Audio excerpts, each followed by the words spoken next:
बिस्मिल्लाहिर्रहमानिर्रहीम रब्बि ज़िदनी इल्मा। अस्सलाम वालेकुम डियर स्टूडेंट्स, आज हम पढ़ रहे हैं लेक्चर नंबर 117 और टॉपिक है हमारा रिस्पिरेटरी सिस्टम या रिस्पिरेटरी चेन, या हम इसको इलेक्ट्रॉन ट्रांसपोर्ट चेन भी बोलते हैं। सेलुलर रिस्पिरेशन का ये लास्ट पार्ट है, फोर्थ पार्ट है। और इलेक्ट्रॉन ट्रांसपोर्ट चेन जो है या इलेक्ट्रॉन ट्रांसपोर्ट सिस्टम जो है, ये माइटोकॉन्ड्रिया की जो इनर मेम्ब्रेन होती है उसके ऊपर होता है ये प्रोसेस। और इसके अंदर डिफरेंट प्रोटीन्स और इलेक्ट्रॉन कैरियर्स हैं जो कि इलेक्ट्रॉन्स जो कि NADH FADH2 इसके अंदर प्रेजेंट होते हैं, जो कि glycolysis Krebs cycle पायरिक acid oxidation में प्रोड्यूस होते हैं NADH एंड FADH। उनमें से इलेक्ट्रॉन्स को निकाल के उसको इलेक्ट्रॉन ट्रांसपोर्ट चेन में हायर एनर्जी लेवल से लोअर एनर्जी लेवल के अंदर जो है वो ट्रांसफर किया जाता है। और इसके अंदर जो एनर्जी होती है उस एनर्जी को यूज किया जाता है ATP बनाने के अंदर, एडिनोसिन ट्राइफॉस्फेट की फॉर्मेशन में यूज किया जाता है। तो आज हम इसकी के अंदर पढ़ेंगे कि जो NADH और FADH2 प्रोड्यूस होते हैं ग्लाइकोलाइसिस में, पायरिक एसिड ऑक्सीडेशन में, क्रेब्स साइकिल के अंदर, उनसे एनर्जी जो है वो कैसे बनाई जाती है। तो डियर स्टूडेंट्स, सबसे पहले हम बात करने लगे हैं रिस्पिरेटरी चेन के दूसरे नाम क्या हैं। रिस्पिरेटरी चेन को हम रिस्पिरेटरी सिस्टम या इलेक्ट्रॉन ट्रांसपोर्ट चेन भी नाम देते हैं, also called electron transport chain और इलेक्ट्रॉन ट्रांसपोर्ट सिस्टम। उसके बाद मैंने डेफिनेशन राइट की है कि डेफिनेशन ये है कि the NADH and FADH2 which are produce in, किसके अंदर प्रोड्यूस होते हैं, which are produce in glycolysis, pyruvic acid oxidation and Krebs cycle, lose their electron and hydrogen atom in electron transport chain to produce ATP in the form of energy in the form of ATP and also water molecule at the end of electron transport chain। तो यही definition है हमारी book के अंदर। NADH और FADH2 produce in glycolysis, जो कि glycolysis में प्रोड्यूस होते हैं। और आपको याद होगा हमने पढ़ा था कि 2 NADH प्रोड्यूस होते हैं ग्लाइकोलाइसिस के अंदर। पायरिक एसिड ऑक्सीडेशन, इसमें भी 2 NADH प्रोड्यूस होते हैं, क्योंकि 2 पायरिक एसिड होते हैं। एक पायरिक एसिड की ऑक्सीडेशन से एक NADH, 2 पायरिक एसिड की ऑक्सीडेशन से 2 NADH। उसके बाद क्रेब्स साइकिल के अंदर 6 NADH और प्लस 2 FADH2 प्रोड्यूस होते हैं। क्लियर हो गया। तो इनके gives its hydrogen atom and electrons to electron transport chain to produce ATP which is called energy in the form of energy and water molecule at the end of electron transport chain। दोबारा से सुन लें, NADH और FADH2 जो कि glycolysis, pyruvic acid oxidation और Krebs cycle के अंदर produce होते हैं, वो अपने इलेक्ट्रॉन और हाइड्रोजन रिलीज करते हैं। और उन इलेक्ट्रॉन्स को जब हाई एनर्जी से लो एनर्जी की तरफ ट्रांसफर किया जाता है इलेक्ट्रॉन कैरियर की मदद से, तो उससे जो एनर्जी रिलीज होती है उसको किस में किया कन्वर्ट किया जाता है, ATP के अंदर। तो इसमें हम ATP की प्रोडक्शन जो है वो डिस्कस करेंगे। क्लियर हो गया। उसके बाद बेटा नेक्स्ट हमारे पास है NADH। एक NADH से 3 ATP प्रोड्यूस हो सकते हैं और एक FADH2 से 2 ATP प्रोड्यूस हो सकते हैं। क्लियर हो गया। जबकि ग्लाइकोलाइसिस में जो दो NADH प्रोड्यूस होते हैं उनमें से हर NADH से 2 ATP, ये थोड़ा सा इसका रूल, क्योंकि 2 ATP जो है वो यूज हो जाते हैं। तो NADH has ability to produce 3 ATP except NADH of glycolysis. उसके बाद है ईच FADH2 प्रोड्यूस 2 ATP जो कि 2 ग्लाइकोलाइसिस क्रेब्स साइकिल में प्रोड्यूस होते हैं। उसके बाद नेक्स्ट हमारे पास है जी ऑक्सीडेशन एंड रिडक्शन सब्सटेंसेस।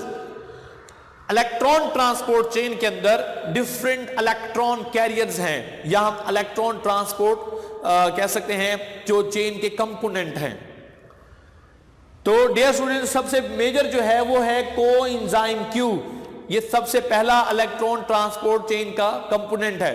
उसके बाद a series of cytochrome, cytochrome B है सबसे पहले, फिर cytochrome C, cytochrome A and ए3। ए एंड ए3 ये कॉम्प्लेक्स होता है। उसके बाद नेक्स्ट हमारे पास है a molecular oxygen is also very necessary in electron transport chain and of course NADH and FADH2। और अब इस रिएक्शन या इस प्रोसेस को हम डायग्राम की मदद से एक्सप्लेन करते हैं। तो डियर स्टूडेंट, सबसे पहले मैं बात करूंगा NADH और लास्ट में मैं बात करूंगा FADH2 से एनर्जी कैसे प्रोड्यूस होती है। तो डियर स्टूडेंट्स, याद रखें कि हमारे पास जो NADH होता है, nicotine amide adenine dinucleotide phosphate, या निकोटीन अमाइड एडेनिन डाइन्यूक्लियोटाइड, इसके साथ जब हाइड्रोजन इलेक्ट्रॉन्स ये रिएक्ट करके स्टोर होते हैं, तो जब ये क्या होता है, ऑक्सीडाइज होता है एक एंजाइम से जिसका नाम है coenzyme, coenzyme Q. Coenzyme Q से NADH ऑक्सीडाइज होता है। क्या होगा? ऑक्सीडाइज। और ये ऑक्सीडाइज जब होगा कोएंजाइम क्यू की मदद से, तो क्या करेगा? NAD और प्लस इसके अंदर जो हाइड्रोजन एटम है वो इसको देगा कोएंजाइम क्यू को, या हम कह सकते हैं इलेक्ट्रॉन्स। और जब इलेक्ट्रॉन्स यहां से रिलीज होकर किसके पास जाएंगे? Coenzyme Q. तो कोएंजाइम क्यू जो है ये रिड्यूस हो जाएगा। रिड्यूस किसे बोलते हैं? रिडक्शन। यानी कोएंजाइम क्यू NADH के अंदर जो इलेक्ट्रॉन्स हैं वो एक्सेप्ट कर लेगा। क्लियर हो गया? तो coenzyme Q is oxidized to NADH and is reduced, NADH reduced to coenzyme Q। हमने दो वर्ड यूज कर सकते हैं, यानी coenzyme Q ये खुद किसको ऑक्सीडाइज करेगा? NADH को, और खुद क्या हो जाएगा? रिड्यूस हो जाएगा, क्योंकि ये इलेक्ट्रॉन को एक्सेप्ट कर लेगा। क्योंकि जो चीज एक्सेप्ट कर लेती है उसको हम क्या बोलेंगे? रिडक्शन।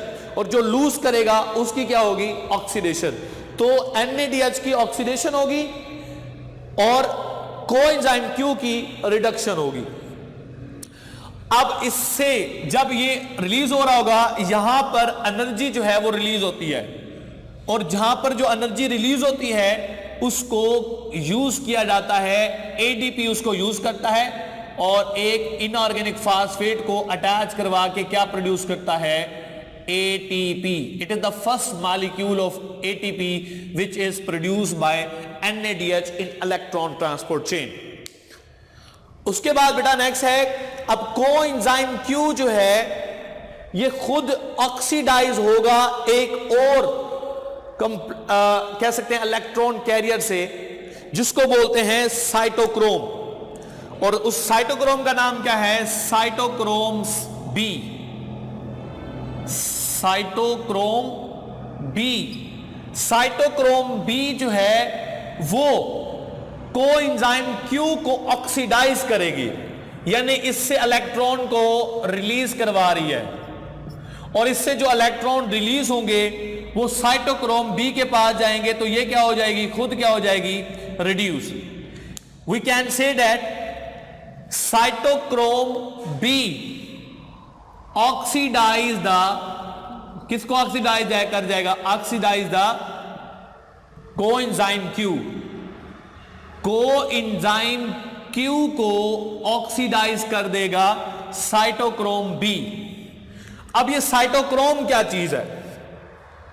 तो बेटा साइटोक्रोम जो है ये बेसिकली इलेक्ट्रॉन कैरियर है, इलेक्ट्रॉन कैरियर का नाम है। और बेटा इलेक्ट्रॉन कैरियर जो साइटोक्रोम बी है, याद रखें ये ऑक्सीडेशन और रिडक्शन कर सकता है, ऑक्सीडेशन और रिडक्शन साइटोक्रोम। और ये बेसिकली इसके अंदर हीम ग्रुप होता है। क्या होता है? Haem group. हीम कहते हैं आयरन कंटेनिंग, और आयरन कंटेनिंग सेम वैसे है जैसे हमारे पास रेड ब्लड सेल जो होती है, हमारा जो रेड ब्लड सेल होता है, रेड ब्लड सेल के अंदर 95% होती है एक रेड प्रोटीन जिसका नाम होता है हीमोग्लोबिन। बेटा हीमोग्लोबिन जो है एक रेड ब्लड सेल प्रोटीन है, और इसके अंदर 95% होती है हीमोग्लोबिन। और जो हीमोग्लोबिन प्रोटीन है इसके अंदर भी सेंट्रल एटम जो है वो आयरन होता है या हीम ग्रुप होता है। तो सेम साइटोक्रोम के अंदर भी वही है, और इस आयरन के पास एबिलिटी है कि ये ऑक्सीडाइज और रिड्यूस कर सकती है वैलेंसी बेसिस की बेस।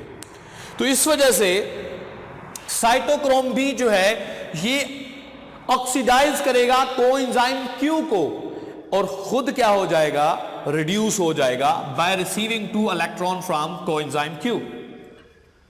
इसी तरह से अब इलेक्ट्रॉन्स आ गए हैं साइटोक्रोम बी के पास।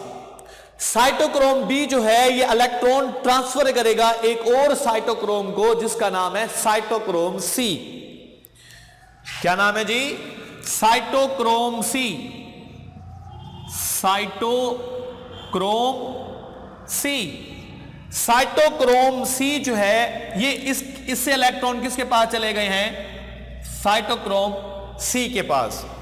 क्लियर हो गया? अब साइटोक्रोम सी ने क्या किया? Cytochrome C oxidize to cytochrome B and it reduce. ये खुद रिड्यूस हो गया और इसने साइटोक्रोम बी को क्या कर दिया? ऑक्सीडाइज कर दिया। क्लियर हो गया? साइटोक्रोम सी, अब हम क्या कहेंगे? Cytochrome C oxidize the cytochrome B but itself is reduce. ये खुद क्या हो जाएगा? रिड्यूस हो जाएगा। या हम इस तरह से भी कह सकते हैं cytochrome B reduces to cytochrome C. Cytochrome B जो इलेक्ट्रॉन है ये डोनेट करेगा साइटोक्रोम सी को, साइटोक्रोम सी खुद रिड्यूस हो जाएगा और साइटोक्रोम बी ऑक्सीडाइज हो जाएगा। ठीक हो गया? साइटोक्रोम सी क्या करेगा? Oxidize the cytochrome B.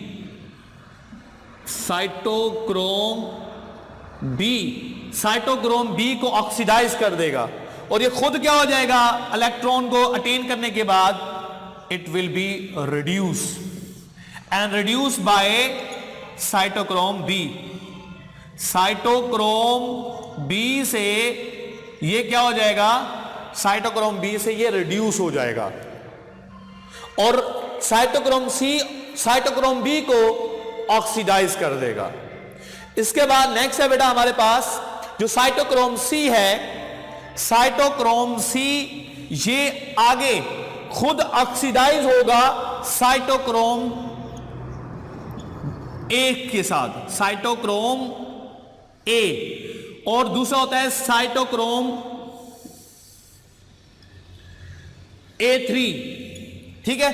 अब याद रखिए बेटा, जब इलेक्ट्रॉन साइटोक्रोम बी से साइटोक्रोम सी के पास जाते हैं तो यहां पर भी एनर्जी रिलीज होती है। When electrons move from cytochrome B to cytochrome C, then they release energy, and this energy is utilized and convert another molecule of ADP into ATP by attaining electron, और ये दूसरा molecule है जो ATP का produce हो जाता है।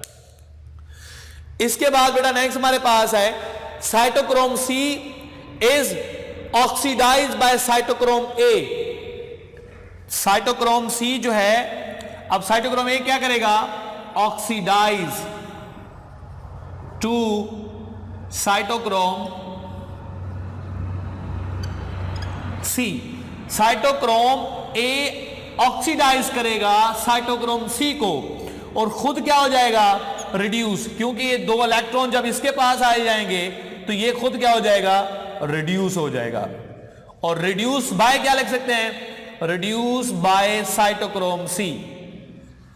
Cytochrome C, cytochrome C से ये खुद रिड्यूस हो रहा है, या आप कह सकते हैं साइटोक्रोम ए ऑक्सीडाइज कर रहा है साइटोक्रोम सी को। उसके बाद बेटा अब साइटोक्रोम ए से किसके पास जाएंगे? साइटोक्रोम ए और A3 ये एक कॉम्प्लेक्स का नाम है, दो एंजाइम का एक कॉम्प्लेक्स है। साइटोक्रोम ए और साइटोक्रोम जो A3 है ये एक कॉम्प्लेक्स है, क्लियर है। और इसके बाद क्या जाएंगे? जब साइटोक्रोम ए और A3 के बाद जाएंगे इलेक्ट्रॉन, तो इलेक्ट्रॉन चलेगा नीचे, ठीक है। और यहां पर एनर्जी फिर रिलीज होगी, और जो एनर्जी यहां पर रिलीज होगी उसको कन्वर्ट किया जाएगा ADP को, ये थर्ड मॉलिक्यूल है जिसको कन्वर्ट किया जाएगा ATP के अंदर by forming a tight bond with storing 7.3 kilo calories energy. अब इलेक्ट्रॉन्स लास्ट में नीचे पहुंच चुके हैं at the end of respiratory chain. यहां पर दो hydrogen ions plus oxygen atom जो कि मॉलिक्यूलर फॉर्म में होता है रिएक्ट करेगा इसके साथ और क्या बना देगा? एक वाटर का मॉलिक्यूल प्रोड्यूस हो जाएगा। तो वाटर का मॉलिक्यूल प्रोड्यूस होगा लास्ट के अंदर, ठीक हो गया। और यहां पर जाकर वाटर, अब देखें हमारे पास NADH ने जब इलेक्ट्रॉन्स आगे पहुंचाए तो एक वाटर का मॉलिक्यूल प्रोड्यूस हुआ शुरू के अंदर, सॉरी ATP का मॉलिक्यूल। दूसरा प्रोड्यूस हुआ जब B से C के पास गए। तीसरा प्रोड्यूस हुआ जब एंड के ऊपर इलेक्ट्रॉन जो है वो रिलीज हुए और वाटर के साथ हाइड्रोजन आयन और ऑक्सीजन मॉलिक्यूल के साथ मिले और वाटर मॉलिक्यूल जो है वो प्रोड्यूस कर दिया। ये था NADH के केस के अंदर। और बेटा याद रखें FADH2 फ्लेवन एडेनिन डाइन्यूक्लियोटाइड, ये जो है अपने जब इलेक्ट्रॉन देता है तो ये डायरेक्ट देता है साइटोक्रोम किसको, यानी डायरेक्ट जाते हैं इसके यहां से। और जब ये अपने हाइड्रोजन आयन प्लस इलेक्ट्रॉन देगा तो वो इलेक्ट्रॉन जाएंगे साइटोक्रोम बी से किसके पास? Cytochrome C. यहां पर ये पहला मॉलिक्यूल प्रोड्यूस होगा इन केस ऑफ FADH2, जबकि NADH के केस में पहला शुरू ही रिलीज में हो जाएगा जब अपने इलेक्ट्रॉन रिलीज करेगा, दूसरा रिलीज होगा जब B से C, तीसरा रिलीज होगा एंड के ऊपर। ये ATP के केस, NADH के केस में। FADH के केस में पहला ATP उसका प्रोड्यूस होगा साइटोक्रोम B से साइटोक्रोम C, और दूसरा प्रोड्यूस होगा लास्ट के अंदर A3 से, जब और वो जाके इलेक्ट्रॉन ऑक्सीजन मॉलिक्यूलर ऑक्सीजन और हाइड्रोजन आयन के साथ रिएक्ट करेंगे तो प्रोड्यूस करेंगे एक वाटर का मॉलिक्यूल। क्लियर हो गया? तो ये हमारे पास है। अब मैंने लास्ट टाइम भी आपको बताया था कि अब ग्लाइकोलाइसिस में दो NADH प्रोड्यूस होते हैं, लेकिन हर NADH जो है वो दो ATP प्रोड्यूस करता है, ये एक्सेप्शन है। तो हमारे पास ग्लाइकोलाइसिस में दो NADH से कितने ATP प्रोड्यूस होते हैं? सिर्फ ग्लाइकोलाइसिस के केस में 4 ATP। उसके बाद पायरिक एसिड ऑक्सीडेशन में 2 NADH प्रोड्यूस होते हैं, तो कितने ATP प्रोड्यूस हुए? तो NADH मल्टीप्लाई 3, 6 ATP। तीसरा हमारे पास क्रैब साइकिल के अंदर 6 NADH प्रोड्यूस होते हैं, और हर से अगर मल्टीप्लाई करें 3 के साथ तो कितने? 18 ATP। क्लियर हो गया? और इसके साथ ही FADH क्रैब साइकिल में 2 प्रोड्यूस होते हैं, FADH2, और हर से 2 ATP तो 4 ATP प्रोड्यूस होते हैं। ये वो ATP हैं जो NADH और FADH के इलेक्ट्रॉन रिलीज करने से इलेक्ट्रॉन ट्रांसपोर्ट चेन में प्रोड्यूस होंगे। बाकी 2 ग्लाइकोलाइसिस में डायरेक्ट प्रोड्यूस होते हैं, 2 ATP ग्लाइकोलाइसिस में डायरेक्ट और 2 ATP क्रैब साइकिल में डायरेक्ट प्रोड्यूस होते हैं। और इसका मतलब क्या हुआ? जब 2 बार क्रैब साइकिल होगा, यह भी याद रखिएगा, और 2 ATP ये 4 ATP, 4 और 4 8 और 6 कितने हो गए? 14 प्लस 18, 14 प्लस 18 कितने हो गए? 32 प्लस 4 36 ATP टोटल प्रोड्यूस हो रहे हैं हमारे पास। क्लियर हो गया? तो ये हमारे पास है कैलकुलेशन ऑफ ATP। तो डियर स्टूडेंट, यहां पर हमारा लेक्चर एंड होता है। Thank you, Allah Hafiz.